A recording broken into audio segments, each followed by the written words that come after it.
If a woman can wake up one morning and decide the life you built together suddenly feels foreign to her, and you're left staring at the ceiling, wondering when the ground shifted, you're not alone. This happens to more men than anyone wants to admit, and the reason most men never see it coming is simple. They believe stability protects them. It doesn't, not in the way they were taught. Stay with me, brother, because this story starts calmly and ends with lessons most men only learn the hard way. Welcome back to the channel. If you're new here, my name is Harold. This is The Hidden Code, a place for men who want real-world clarity in relationships and self-development through practical, usable psychology. No theory for theory's sake, no comforting illusions, just patterns you can actually apply. Today's story comes from a viewer I'll call Daniel. He's 44, a senior architect at a mid-sized firm in the Midwest, married for 17 years. 2 kids, 13 and 10. By every visible measure, he had the life most men are told to aim for. Steady income, a clean home in a quiet suburb, a wife he was still attracted to, kids doing well in school, no chaos, no drama. And then, almost overnight, everything fell apart.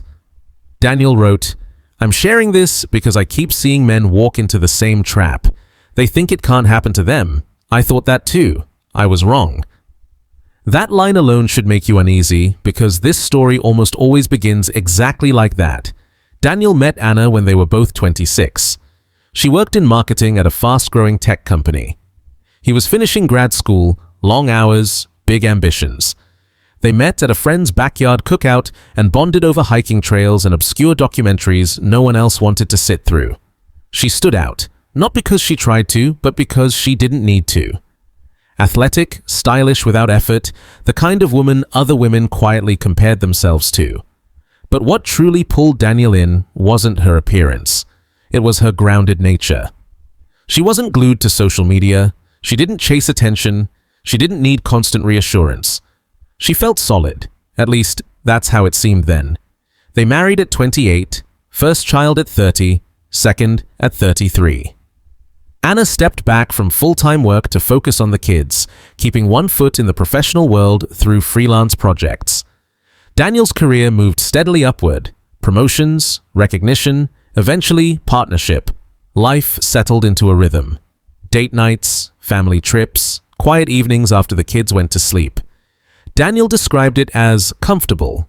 Not fireworks, not chaos, just dependable.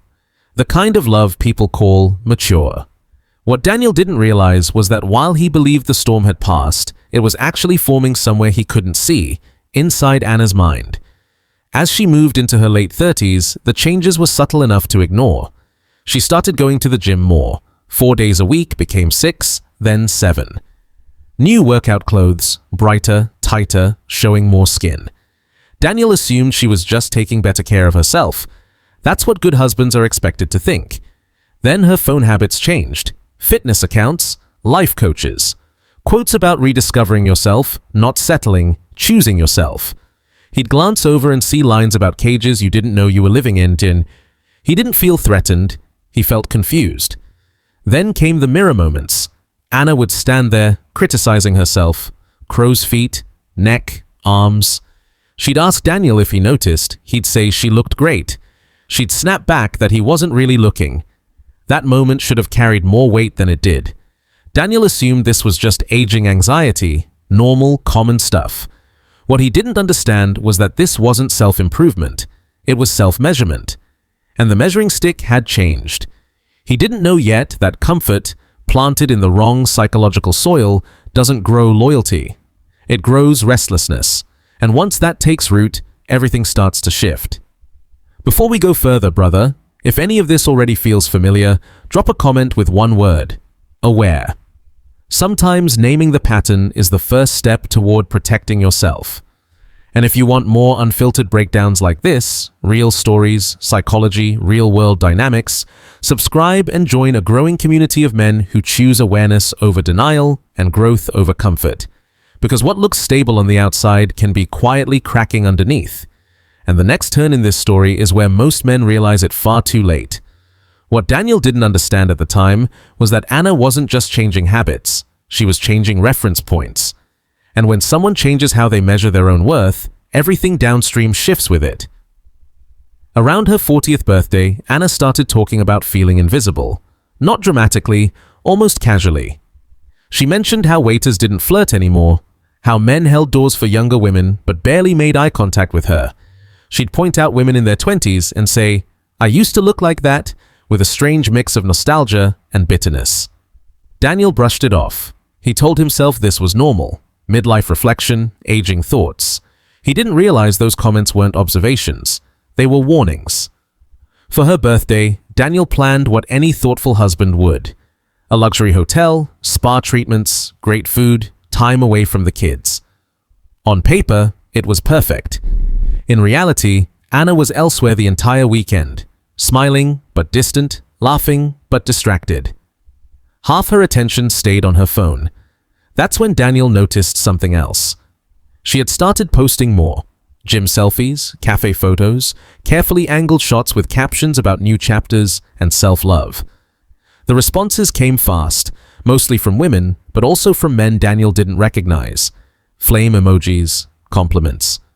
"How are you still single? Where have you been all my life?" Anna checked those comments constantly, and Daniel felt something shift in his gut, something he couldn't fully explain. After 40, everything accelerated. Anna began going out more with a friend named Rachel. Recently divorced, loud about empowerment, loud about not owing anyone explanations, loud about prioritizing yourself at any cost. Rachel was dating a personal trainer 8 years younger and posted about it like a public victory. Anna absorbed every word. Girls' nights started ending at 1 in the morning, then 2. When Daniel asked questions, Anna snapped back, said he was controlling, said she'd spent years raising kids and deserved to enjoy herself. He didn't push. He didn't want to be that guy. And that's where many men make their mistake. They confuse restraint with wisdom. Her appearance shifted again. Highlights, then fully blonde, ripped jeans, crop tops, leather jackets. She looked good, objectively, but there was something sharp underneath it. A hunger. Like she was chasing a version of herself that no longer existed. Then intimacy faded. Not all at once. Slowly, tired, stressed, not in the mood. Weeks turned into months. When Daniel tried to talk about it, she accused him of only caring about intimacy. He didn't. He cared about connection, about presence, about knowing he still mattered. Every attempt became an argument. So eventually, he stopped trying. That's when she asked for space. A weekend alone to think. A solo retreat idea. Couples therapy followed, but the tone felt procedural, not hopeful. The sessions were exhausting. Anna talked about losing herself, about not being seen, about motherhood erasing her identity. Daniel listed years of support, flexibility, and sacrifice. The therapist nodded along with Anna and asked Daniel what he could do differently. He walked out of those rooms feeling like the villain in his own marriage. And then came the calm. The kind of calm that should scare you. One Tuesday night, the kids were at their grandparents'. Anna sat at the kitchen table with a glass of wine. Relaxed, centered, too centered. "We need to talk," she said. That's when she told him about another man, a guy from the gym, younger, recently separated. "He sees me," she said. "He makes me feel alive." 6 months. That's how long it had been going on. When Daniel asked if it had turned physical, she said that wasn't the point. What mattered, according to her, was that she felt something with him she hadn't felt with Daniel in years. Safe, she said, predictable, appreciated, but not desired. That word cut deepest. This is the moment where many men still believe the story can turn around. That honesty means hope. It usually doesn't. Because by the time someone speaks this calmly, the decision was made long before the conversation. If this part hit close to home, comment truth. Just that word. Not accusation, recognition. What shattered Daniel wasn't just the betrayal. It was realizing the marriage had already ended in Anna's mind long before she ever said it out loud. The outside relationship didn't break the marriage. It revealed the fracture that was already there.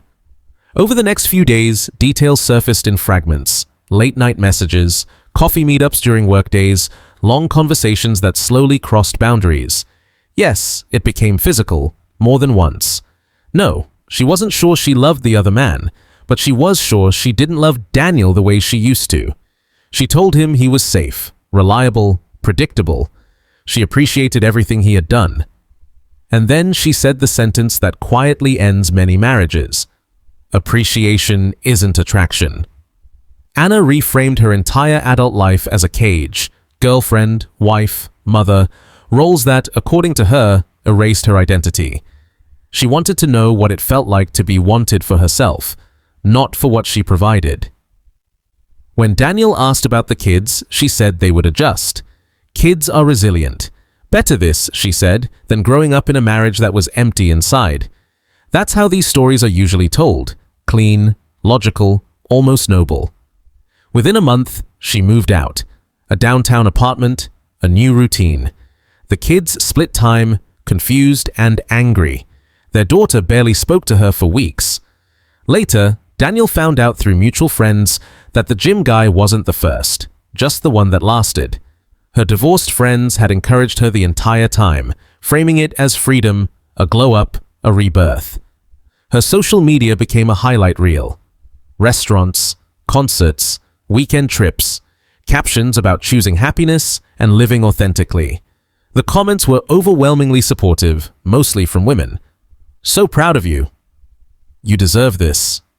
Meanwhile, Daniel sat across from his kids, trying to explain why their family no longer existed. The relationship with the other man lasted 7 months. Predictably, he wasn't ready for kids, schedules, or shared responsibility. When it ended, Anna briefly tried to reconnect, suggested starting fresh. Daniel declined, not out of anger, out of clarity. The woman he married wouldn't have done this. And the woman standing in front of him wasn't her anymore. Now we need to slow down and look at what actually happened psychologically. Because this wasn't random, and it wasn't about Daniel failing as a husband. For many women, the ages between 35 and 45 create a psychological collision. An identity built on youth, desirability, and being chosen starts to crack against reality. From adolescence onward, attention is constant. Compliments, pursuit, validation, dopamine, reinforcement. It becomes proof of worth. When that stream slows down, panic begins. Attention from AA husband doesn't hit the same. He already chose you. His desire feels expected, and it doesn't answer the quiet question running in the background. Do I still have it? Am I still desirable to men who have options? The other man answered that question instantly. He was younger, new, uncertain. He chose her when he didn't have to. That validation hit harder than years of loyalty ever could. Brain chemistry explains this. New attraction floods the system with dopamine and novelty. Long-term relationships slowly settle into something calmer, healthier, and sustainable. But for people who depend heavily on external validation, that calm can feel like emptiness. So Anna didn't fall in love. She chased a chemical rush. She confused intensity with truth. And once she crossed that line, her mind did something else to protect itself. It rewrote the past. 17 years became a cage. The good memories shrank. Stability started to feel like control. This is called revisionist memory. When someone makes a choice that hurts others, the mind edits history to justify the present. I didn't destroy something good. I escaped something bad. Everyone around her helped reinforce it. Therapy validated feelings without questioning motives. Friends magnified dissatisfaction. Social media rewarded the performance. No one asked whether she was running from aging instead of moving toward freedom.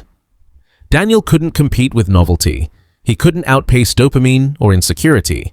This wasn't a failure of effort, it was an identity collapse. If this reframing makes sense to you, comment clarity. One word. Because once you understand the mechanism, you stop blaming yourself for a crisis that was never yours to fix. In the next part, we break down the exact warning signs Daniel missed, the cultural forces that speed this pattern up, and how men protect themselves without becoming bitter or closed off. This is where insight turns into foresight. By the time Daniel saw the pattern clearly, the damage was already done. And that's what most men struggle with. Not the loss itself, but realizing the warning signs were there long before everything fell apart. They just didn't look dangerous at the time. Let's talk about those signs, because they matter more than the story. A sudden obsession with appearance that goes beyond health. Not, I want to feel strong, but I need to be noticed. Constant comparison to younger women. Casual comments about feeling invisible. A sharp increase in social media use, especially selfies and validation-seeking posts. Following influencers focused on reinvention, empowerment, and transformation. New female friends who are divorced, resentful, or unstable. Requests for space framed as finding myself. Staying out later. Guarded phone behavior. Reduced intimacy paired with defensiveness. Therapy that feels like preparation to leave rather than repair. Individually, these signs can seem harmless. Together, they form a pattern. And patterns tell the truth before words ever do. Another major signal is history rewriting. When good years suddenly get labeled as bad ones. When sacrifices become control. When stability becomes oppression. That's not growth. That's justification. And once someone starts rewriting the past to excuse current behavior, they're already halfway out the door. Modern culture makes this worse. Women are told that following feelings equals courage, that discomfort equals oppression, that commitment is optional if happiness fades. Therapy culture often reinforces this by validating emotion without examining motive. Social media amplifies it by rewarding performance. Every "you go girl" comment becomes proof. Proof the decision is right, proof destruction equals empowerment. What gets lost are the kids, the long-term consequences, the reality that novelty fades quickly, but responsibility doesn't. Daniel learned that the hard way. Anna's new relationship burned out within months. The family she left behind didn't reset on a new timeline. Here's the hardest truth. Daniel couldn't have fixed Anna's crisis. He could have been more romantic, more spontaneous, more attentive. It wouldn't have mattered. Her fear wasn't about him. It was about aging, desirability, and mortality. Some women move through that phase with maturity. They grieve youth quietly and build meaning elsewhere. Others try to outrun it. They blow everything up and call it freedom. Your job isn't to guess which outcome you'll get after decades of investment. Your job is to identify the type early and protect yourself accordingly. Watch how a woman handles aging. Notice how she reacts when attention fades. Observe her relationship with validation. Look at her friends. Are they stable or chaotic? Ask about past relationships. Does she take responsibility or does she blame circumstances? These aren't guarantees, they're indicators. Protect yourself practically, maintain your own identity. Don't make your partner the center of your universe. Stay fit, stay socially connected. Keep purpose outside the relationship. Have options even if you never plan to use them, not to cheat, but to remember you exist independently. If the signs escalate, document behavior. Understand your legal position. Don't accept gaslighting about what you're observing. You're allowed to trust your instincts. Sometimes walking away with dignity is the only power left. Daniel rebuilt. He focused on his kids. He regained trust in his own judgment. Anna kept searching. New relationships, same language, same captions, still chasing a feeling that doesn't last. The kids are now in therapy, learning early that feelings can override promises and that stability becomes fragile when fear goes unexamined. Daniel wrote one final line that stayed with me. I don't hate her, I feel sorry for her. She's running from something inevitable and destroyed something real, trying to escape it. That's the quiet tragedy underneath stories like this. Brother, this isn't about hating women, it's about understanding reality. Some women age with wisdom, others panic. Your responsibility is knowing which one you're building with and staying alert even when life feels comfortable. If this sharpened your awareness, comment, protect. Just that word. Let it lock in the lesson. And if you want more real breakdowns like this, real psychology, real stories, real-world patterns, subscribe and join a community of men who value clarity, self-respect, and long-term thinking over comforting illusions. Awareness is protection.